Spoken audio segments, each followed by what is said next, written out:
ಇನ್ನು ಕೋಲಾರದಲ್ಲಿ ಪಾದಚಾರಿ ವೃದ್ಧೆಗೆ ಕಾರು ಡಿಕ್ಕಿಯಾಗಿರುವಂತಹ ಘಟನೆ ನಡೆದಿದೆ. ಕೋಲಾರ ನಗರದ ಆರ್ಟಿಒ ಕಚೇರಿ ಬಳಿ ಆಗಿರುವಂತಹ ಘಟನೆ ಇದು. ಕೋಲಾರದಲ್ಲಿ ಪಾದಚಾರಿ ವೃದ್ಧೆಗೆ ಕಾರು ಡಿಕ್ಕಿ ಹೊಡೆದಿರೋದು. ಕೋಲಾರ ನಗರದ ಆರ್ಟಿಒ ಕಚೇರಿ ಬಳಿ ನಡೆದಿರುವಂತಹ ಘಟನೆ ಇದು. ರಸ್ತೆ ಬದಿ ನಡೆದುಕೊಂಡು ಹೋಗ್ತಿದ್ದಂತಹ ವೃದ್ಧೆಗೆ ಕಾರು ಡಿಕ್ಕಿಯನ್ನ ಹೊಡೆದಿದೆ. 70 ವರ್ಷದ ಮುನಿಯಮ್ಮಗೆ ಒಂದು ಕಾಲು ಮುರಿತ ಆಗಿದೆ. ಸದ್ಯ ಅವರನ್ನು ಆಸ್ಪತ್ರೆಗೆ ದಾಖಲು ಮಾಡಲಾಗಿದೆ.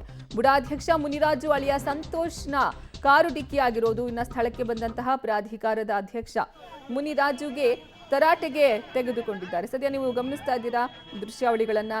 ಆಕ್ಸಿಡೆಂಟ್ ಆಗಿರೋದು. ಈ ದುರಂತದಲ್ಲಿ 70 ವರ್ಷದ ಮುನಿಯಮ್ಮ ಅವರಿಗೆ ಒಂದು ಕಾಲು ಮುರಿತ ಆಗಿದ್ದು ಅವರನ್ನು ಆಸ್ಪತ್ರೆಗೆ ದಾಖಲಿಸಲಾಗಿದೆ. ಆಸ್ಪತ್ರೆಯಲ್ಲಿ ಅವರಿಗೆ ಚಿಕಿತ್ಸೆ ಮುಂದುವರಿತಾ ಇದೆ. ಬುಡಾಧ್ಯಕ್ಷ ಮುನಿರಾಜು ಅಳಿಯ ಸಂತೋಷ್ನ ಕಾರು ಡಿಕ್ಕಿ ಹೊಡೆದಿರೋದು. ಆಕ್ಷನ್ ರೋಡಲ್ಲಿ ಮುದ್ಕಿರೋರು ರೋಡಲ್ಲಿ ನಿಂತಿರೋರು ಗುದ್ಬಿಟ್ಟವ್ರೆ ಎಕ್ಸ್ಕ್ಯೂವಿ ಅವರು.